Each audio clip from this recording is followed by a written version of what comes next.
AIADMK became the lone dissent voice to actually walk out of the parliament. Speaking for the Congress, former Finance Minister P. Chidambaram insisted that the GST rate should not exceed 18%. Let's listen in to all those comments and statements that came in through the day. Well, today is indeed a historic day for the reason that the Rajya Sabha, in which the GST Bill had been held up for a very long time, has cleared the bill. I think what is most important is, as the voting itself showed, that the bill has been cleared unanimously. So all members present at the time of voting have voted in favor of the bill. And as the debate progressed, it was clear that amongst political parties, there was a very large consensus.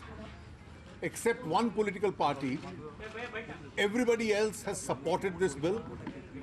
Everybody has voted in favor of the bill. And almost every state government is on board in order to implement one of the most important taxation reforms in India itself. The fact that it has been passed and passed unanimously, all regional parties and national parties have actively supported it. The proceedings have culminated to demonstrate to the world that this is a great day both for Indian democracy and Indian federalism. In fact, Indian democracy and Indian federalism are at their very best, in as much as all national political parties and regional parties, all state governments have come together to usher a major taxation reform. So thank you so much for giving time to CNBC TV 18, a historic day indeed. So having said that, your panel recommendations were the most talked about today in the parliamentary debate. In fact, many MPs had personal copies of your recommendations. If you also heard the Congress party leaders, they have given a full endorsement of the kind of rate structure that the panel has advised. However, if you listen to the reply of the finance minister, he did indicate that, as suggested, that 17 to 19% should be a good band. But the states might possibly like to go for a higher rate just to keep some kind of cushion in mind.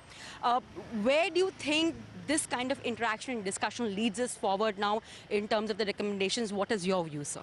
Yeah, I think, the aim of the report that we wrote, remember there had been a previous report that had been written by NIPFP, which had one methodology. And then we did our report, and then we had advantage of several approaches. And then we had our own opinion.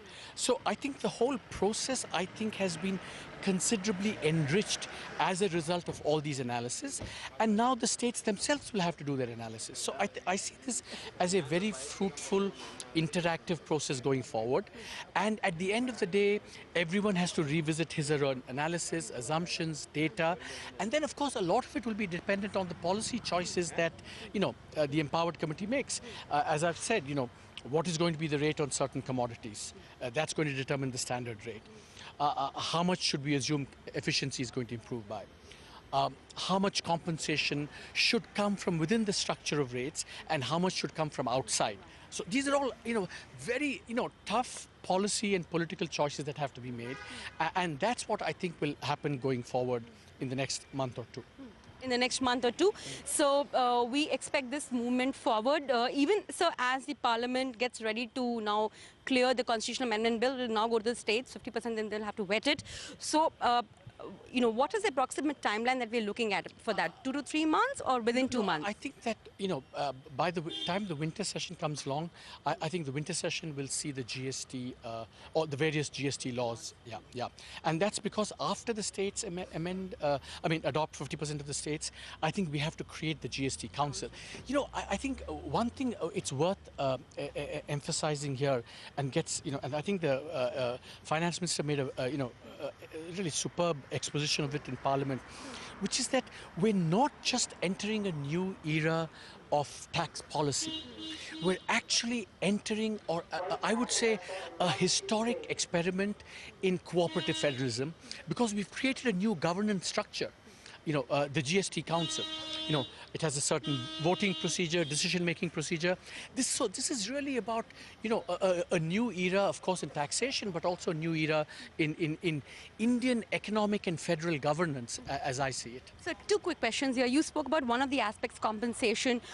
Would there be any back of the envelope estimates as to how much possibly, nothing is decided. I know, not even the council has been set up, but a very ballpark number, or some kind of an estimate, some kind of discussion, negotiation, talk on this, that after 1 year where we may be once GST is rolled out, in terms of at least the revenue losses or the gains? That's the most difficult question to answer.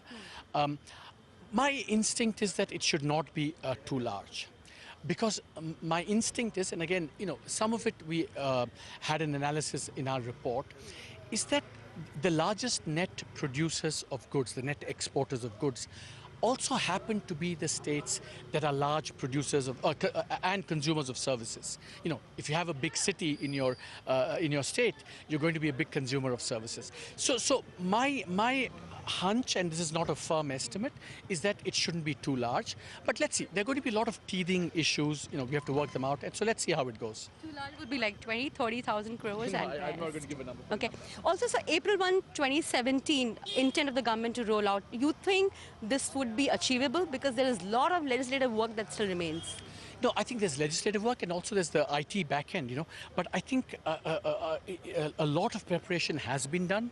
I think the timelines are known, the work is ongoing. So I think that, and everyone is absolutely keen to meet these deadlines. So I think I'm hopeful and confident that we will meet the April 1 deadline. One last question on service tax, sir. Be it 18% standard rate, be it 20%, whatever is decided.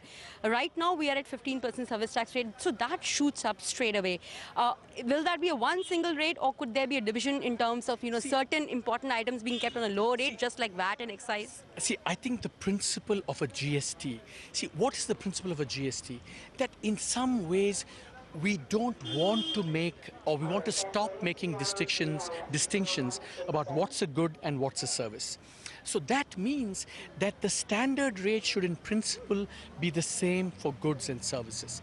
That's what gives you the biggest bang for buck, and everything follows from that. Our party was playing good cricket. We were trying to improve the bill. We've improved it considerably. It may not be entirely to our satisfaction, but I think we have brought home to the government that more homework has to be done by them. Mr. Jaram, the biggest concern is regarding as far as the state's interests are concerned. Have you got that kind of an assurance from the finance minister that the state's interests will be kept in mind? I think the government still does not know what kind of consensus will emerge in the GST Council. But there's still a long way to go, isn't there? I think so. It has to, of course, go to Lok Sabha, because the amendments will have to be approved by the Lok Sabha too, and we don't see a problem with that. After this, the states will have to pass this amendment, this particular constitutional amendment, and post which the centre will also bring in a GST bill, wherein the details of the bill will be worked out. This is just the constitutional amendment which is facilitating and empowering for the change. So we are very hopeful that it will pass through. Congress has said that GST rates should be included in the GST bill. Do you think that is feasible? Well, at the end of the day, they've agreed to whatever the finance minister has committed, so that's fine. What will be the politically acceptable GST rate which BJP can acquire? Well, that is the GST Council which has to be decided.